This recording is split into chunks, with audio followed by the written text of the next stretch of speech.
Colliders are an essential component of a physics system. We'll use colliders for a lot of different things in our games depending on what we need to happen. We can have colliders be triggers, for example. If we walk into a collider volume, a door may open in front of us.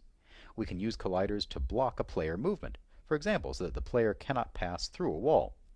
Colliders are also an essential component in raycasting, shooting rays out from a character, for example, to determine if something is blocking and to navigate around. What I'm going to do is to put colliders on these objects. The plane already has a mesh collider that was created by default when I created the plane. I'll put a collider on the train to start, choosing Add Component and Physics and Box Collider. Under Colliders, if we look back again under Physics, there's a number of different primitive colliders available. A box, one of the simplest, or a sphere. There's a capsule collider and a mesh collider, also a wheel and a terrain. Typically, we want to go as simple with our colliders as possible. The box collider and sphere collider are two of the simplest, requiring a minimum amount of calculation during runtime, during the game.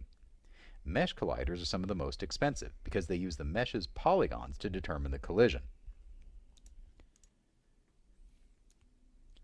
What we can see now is I have a collider on my train. This pale green wireframe box is determined by the bounding box volume, the farthest out vertices of that train, and fits around it. I'll put a collider on the clock as well, choosing Add Component, Physics, and Box Collider. Now I'll get a different result when I hit play. What we see is that the clock fell until its collider intersected the collider of the plane, and it stopped because the plane, well, has a collider on it. I'll move this object over the other one, pulling it over the train and up.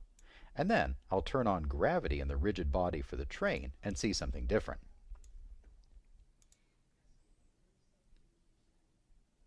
Now I get a different result. The train fell to the plane and the clock fell on the train. It just fell and sit because it's hitting flat sides of the box collider, and we can see a possible limitation here.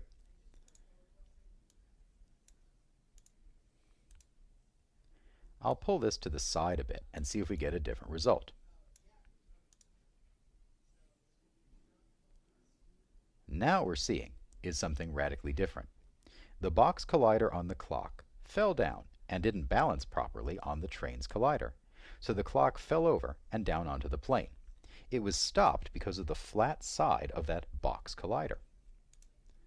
What we'll see then is, depending on the collider shape and how well it fits the object, we'll get different results.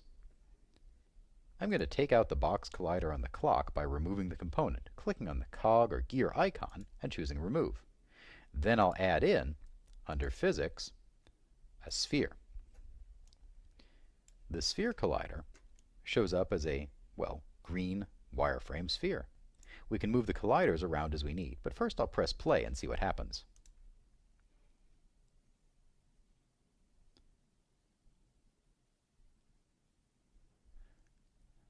Now we get something different entirely and rather humorous. The clock fell down on the train and rolled right off the plane, again because it's being bounded by a sphere collider. We can edit colliders if we need. Clicking on the Edit Collider button lets me resize the sphere in this case, grabbing any one of the green points in there, and I'll pull this in, resizing it to just the clock face. Additionally, beyond sizing the collider, we can move its center. I'll grab the red X and pull it back and forth until it fits. Also, I'll pull the Z, clicking and dragging on the actual Z next to the Z value field, and move that collider into place. What we are seeing here is that this clock may be better served by multiple colliders, and it's perfectly fine to stack them on here. What I'm going to do is to add another one on, choosing Add Component, Physics, and Sphere Collider. I'll press F to frame in on that selection. Click Edit Collider and size it down, and then move it on the Z and X into place. I'm going to use these sphere colliders, moving up on the Y a bit, to bound on the bells of the clock.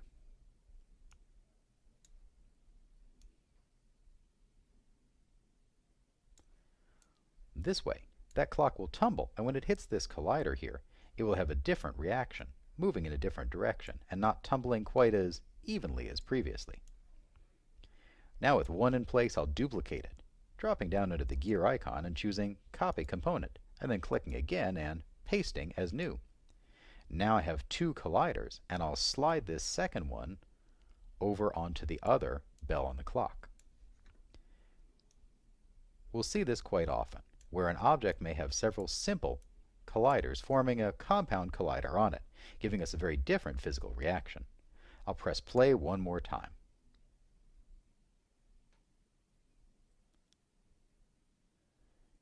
Now I get something very neat there.